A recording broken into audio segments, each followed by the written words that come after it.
MCR Pure Cotton Club, formals and casual shirts. Deepajodi, Panchadeepam Puja Ennai, blend of 5 puja oils from the house of Sunland. No compromise. Unga side liya, enga side liya. It's a GT promise. GT Holidays, South India's #1 travel brand. Kanyakumari பாராளுமன்ற உறுப்பினரான திரு விஜய் வசந்த் அவர்கள் தன்னோட X வலைதள பக்கத்துல ஒரு பதிவை பகிர்ந்திருக்காரு. அந்த பதிவுல ஹரி ஓம் ஜியோட இதயத்தை உடைக்கும் இழப்பு நம்ம ஒவ்வொருவரையுமே உலுக்கி இருக்குது.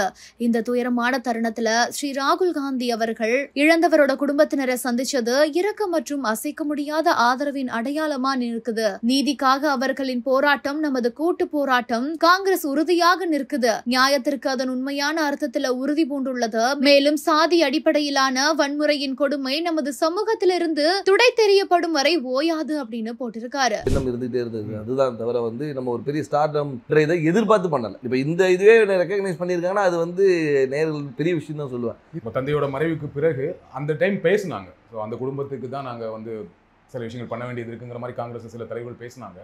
ஸோ எளிமையாக நடந்துருச்சு அவங்களுக்கு இந்த சீட் வந்தது இல்லை அப்படின்னு நம்ம சொல்ல முடியாது. ஏன்னா அதாவது அப்பாவோடைய தொண்டு காங்கிரஸ் கட்சிக்கு பார்த்தீங்கன்னா ஈடு கொடுக்க முடியாத ஒரு இது கட்சிக்கு மட்டும் இல்லை, மக்களுக்கும் சரி, சமுதாயத்துக்கும் சரி, அதே மாதிரி வியாபாரிகளுக்கும் சரி. ஸோ அவங்களோட ஜேர்னி ஒரு பெரிய ஜேர்னி. அவங்களுடைய கனவு ஃபுல்ஃபில் ஆனது 2019 ஒரு எம்பி ஆகி அவங்களுடைய அந்த டேர்மை முடிக்க முடியாமல் அவங்க கொரோனானால பாதிக்கப்பட்டு இறந்துட்டாங்க. இதில் என்னென்னா அந்த டைமில் தான் எனக்கு அப்பாவோட கனவுகளை நிஜமாக்கணும். ஏன்னா அது வரைக்கும் இருக்கும்போது நம்ம ஒரு ஃப்ரெண்ட் ரன்னராக இல்லவே இல்லை. நான் அரசியல்னாலும் அப்பா கூட நான் ஈடுபாட்டில் இருந்தேன். நான் ஃபஸ்ட்டு அப்பா மேயர் எலெக்ஷன்லேருந்து கேம்பெயின்ஸ் போயிருக்கேன். அப்போ காலேஜ் ஸ்டூடெண்ட் நான். ஸோ அந்த மாதிரி நம்ம பிஹைண்ட் இதில் அப்பா இப்படி பண்ணலாம்ப்பா அப்படி பண்ணலாம்ப்பான்னு கன்னியாகுமரி வரும்போது நாங்கள் ரொம்ப இன்வால்வாக இருந்தோம். ஃபார் எக்ஸாம்பிள் பார்த்தீங்கன்னா நோவல் டாட்டா அவர்களை பார்த்து டிசிஎஸ் கொண்டு வரணும்னு கேட்டோம். அதே மாதிரி ஒரு ஜப்பான் நிறுவனத்தோட கடல் சீற்றத்தை எப்படி பண்ணலாம்னு பேசினோம். அப்பா முயற்சி எடுத்து ஏர்போர்ட்டே வர ஃபீஸிபிலிட்டி இல்லைன்னு சொல்லும்போது ஒரு எக்ஸ்பர்ட்ஸை கூட்டு அவங்கள டெல்லி கூட்டு போய் வாங்கி எஸ் இஸ் ஃபீஸிபிள்னு சொல்லி ஃபர்ஸ்ட் ஃபேஸ் பண்ணி செகண்ட் ஃபேஸ் ஓகே. ஸோ இந்த மாதிரி ஒரு விஷனோட போயிட்டு இருக்கும்போது திடீர்னு மறைந்த உடனே ஐயோ அது பண்ண வேண்டிய கடமை நம்மளுடைய கடமைன்னு நான் சொல்லுவேன். ஒரு தந்தையை விட்டு போன பணிகளை மகனாக செய்ய வேண்டியது. அது குடும்ப ரீதியாகவும் சரி, வசந்தன் கோவாக இருந்தாலும் சரி, சமூக பணியாக இருந்தாலும் சரி இது எனக்கு செய்ய வேண்டிய கடமைன்னு தான் எடுத்து உங்களுக்கு அந்த கடமையை அதை நம்ம பண்ணணுங்கிற ஒரு ஆசையும் கடமையும் இருக்கு. பட் கட்சிக்குள்ள அதை முழுமையாக ஒத்துக்கிட்டாங்களா? கட்சிக்குள்ள முழுமையாக ஒத்துக்கிட்டாங்கன்னா நான் மறைந்த பின்பு நான் உள்ள வரல. அதுக்கு முன்னாடி பார்த்து ஏஐசிசி மெம்பராக இருந்திருக்கேன், ஆர்ப்பாட்டங்களில் கலந்துருக்கிறேன், நிகழ்ச்சிகளில் கலந்துருக்கேன். ஏன்னா அப்பா ஃப்ரண்ட் ஹேண்ட் இருந்தாலும் நம்ம தெரியல. நிறைய பேர் கேட்டாங்க நீங்கள் கட்சியில் என்ன இருந்தீங்க சார், நான் இதில் இருந்த பாருங்க அப்படின்னு ரெஃபரன்ஸ். ஓகே நீ இருந்திருக்கீங்களான்னு ஒரு இது அப்பா மறைவு பின்பு நம்ம தெரிஞ்ச உடனே ஒரு லைம் லைட்டில் வந்த மாதிரி. நடுவில் கார்த்தி சிதம்பரம் அவர்கள் கன்னியாகுமரி தொகுதிக்கு பிரியங்கா காந்திக்கு விருப்ப மனு கொடுத்தாரு இல்லையா? அப்ப எப்படி இருந்துச்சு அது? அப்ப எனக்கு என்ன தோணுச்சுன்னா, ஓகே கட்சிக்குள்ள அதுக்கு முன்னாடியே பேசிட்டு இருந்தாங்க, விஜய் வசந்துக்கு தான் தொகுதி கொடுக்க போறாங்க அப்படின்னு பேசிட்டு இருக்கும்போது இந்த ஒரு நிகழ்வு நடந்தது. கட்சிக்குள்ள அப்போ ஒரு சப்போர்ட் இல்லாம இருக்கும். அப்படி அதாவது அதுக்கு தான் பேர் விருப்ப மனுன்னு வச்சிருக்காங்க. அவங்க விருப்பப்படுறவங்கள இது பண்றதுதான் விருப்ப மனு வச்சிருக்காங்க. ஏன்னா அப்பா போட்டியிடும் போது ராகுல் காந்தி அங்க போட்டியிடும் சொல்லி விருப்ப மனு கொடுத்தவங்களும் இருக்காங்க. ஸோ அதனால அந்த விருப்பத்தை ஒரு அகில இந்திய தலைவர் நம்ம தொகுதியில கன்னியாகுமரி காங்கிரஸோட கோட்டையாக இருந்த ஒரு காமராஜர், குமரி அனந்தன் இவங்கெல்லாம் வெற்றி பெற்ற ஒரு டென்னிஸ் எல்லாருமே வெற்றி பெற்று ஒரு காங்கிரஸோட இதாக இருந்தனால அந்த ஒரு பலம் இருக்கிறதுனால பண்ணா நல்லா இருக்கும் ஒரு இது. இப்போ சீட் கொடுத்தாச்சு, எந்த அளவுக்கு நம்பிக்கையா இருக்கீங்க? ரொம்ப நம்பிக்கையா இருக்கு. மக்கள் என்ன ரெஸ்பான்ஸ் சொல்றாங்க? மக்கள் ரெஸ்பான்ஸ் ரொம்ப நல்லா இருக்கு, ரொம்ப நல்லா இருக்கு. அதே மாதிரி என்னன்னா ஆதரவும், அதாவது முதற்கண் கட்சியோடைய ஸ்ட்ரென்த்தும் எங்களுடைய கூட்டணியோடைய பலமும், அதுபோல் அப்பா விட்டு சென்ற பணிகளும், அதுபோல் ராகுல் காந்தி அவர்களுடைய வருகை அந்த கரெக்டாக அந்த மார்ச் 1 வந்தது ஒரு பெரிய எழுச்சியை கொடுத்தது. எங்கள் தொண்டர்கள் மத்தியிலும் சரி, பொதுமக்கள் மத்தியிலும் ஓகே நம்ம ஊர் வந்திருக்காங்க, அவர் பண்ண அதாவது ஒரு தலைவராக வராமல் ஒரு தொண்டனாகவும் சராசரி மனிதனாக வந்தார். இப்போ நீங்கள் எல்லா தலைவரும் வராங்க, மீட்டிங் போடுறாங்க. அப்படி இல்லாமல் ரோட்டில் ஒரு டீ கடையில் நின்று ஒரு பையனை கூப்பிட்டு பேசி அவங்ககிட்ட ரன்னிங் இன்ட்ரெஸ்ட் இல்லைன்னா ஷூஸ் இருக்கா, இல்லைன்னா ஷூஸ் வாங்கி கொடுத்து அனுப்புகிறேன். ஸோ இந்த மாதிரி ஒரு பர்சனல் கனெக்ட், திடீர்னு போய்ட்டு ஸ்கூலில் போய் தண்டனை எடுக்கிறாரு, இன்ட்ராக்ட் பண்ணுற ஸ்டூடெண்ட்ஸோட. அதே மாதிரி பார்த்தா இதுக்கு முந்தின இதில் பார்த்தா நெசவாளிகளும் சரி, விவசாயிகள் இன்ட்ராக்ஷன், மீனவர், அந்த மாதிரி எல்லாரோட கனெக்ட் பண்ணும்போது நம்மளோட ஒருத்தர் அவர் அப்படின்ற ஒரு அஃபினிட்டி வருது. அது போக மட்டும் இல்லாமல் இப்போ ஆளுகின்ற பிஜேபி அரசு மீது உள்ள எதிர்ப்பும் அதிருப்தியும் கூட ஒரு பெரிய பலமாக இருக்கும். கன்னியாகுமரியில் பிஜேபிக்கு கொஞ்சம் ஸ்ட்ராங் இல்லையா?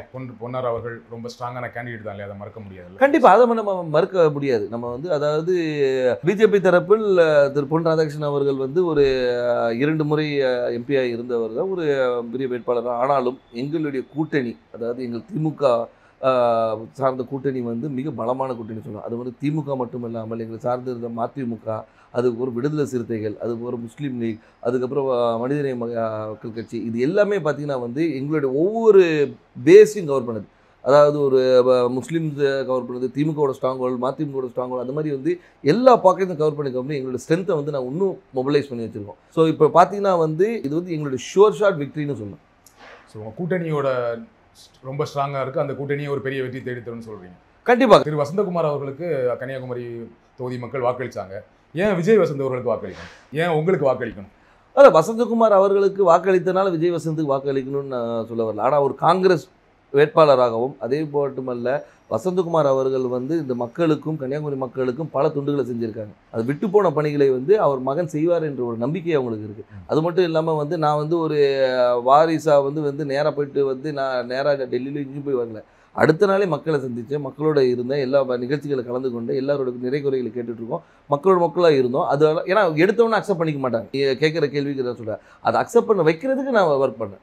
ஸோ அதனால் வந்து அப்பாவுடைய இடத்தை வந்து மகன் வந்து நிரப்பார் என்ற நம்பிக்கையை அவங்களுக்கு கொடுத்தேன். அந்த நம்பிக்கையை வந்து எல்லார் மேலேயும் பெருசாகவே இருக்குது. அதனால் வெற்றி வாய்ப்பு ரொம்ப நல்லா இருக்குது. குமரி மாவட்டத்தில் வரீங்க, ரொம்ப படித்த மாவட்டம், ஆனால் அங்கே நிறைய பிரச்சனைகளும் இருக்குது. அதை கரெக்டாக ஐடென்டிஃபை பண்ணியிருக்கீங்களா? என்னென்ன திட்டங்கள் வச்சுருக்கீங்க? கண்டிப்பாக. அதாவது வந்து நீங்கள் கன்னியாகுமரியை பொறுத்த வரைக்கும் பார்த்தீங்கன்னா வந்து இந்த மிக்ஸ் ஆஃப் ஆல்னு சொல்லலாம்.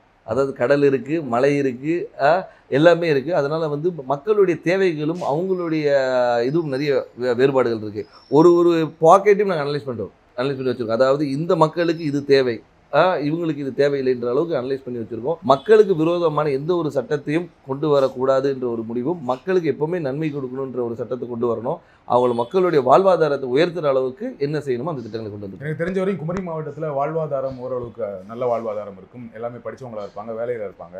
ஆனால் என்னென்னா அங்கே என்ன வேலை கிடைக்குன்னா, ஒன்று படித்து முடித்தா டீச்சர், பெண்களாக இருந்தால் நர்ஸு, அப்படி இல்லைன்னா இப்போ ஒரு சமீப 10 வருடங்களாக சாஃப்ட்வேர் இன்ஜினியர் நிறைய பேர் வந்து சென்னையில் வேலை பார்க்குறாங்க, ஃபாரின் போவாங்க, கப்பல் போவாங்க, இந்த மாதிரி வேலை செய்வாங்களே தவிர மாவட்டத்துக்குள்ளே வேறு என்ன வேலை வாய்ப்புனா எதுவுமே பெருசாக கிடையாது. ஃபேக்ட்ரிஸ் கிடையாது, சாஃப்ட்வேர் கம்பெனிஸ் கிடையாது. அப்போ அதற்கான திட்டங்கள் என்ன?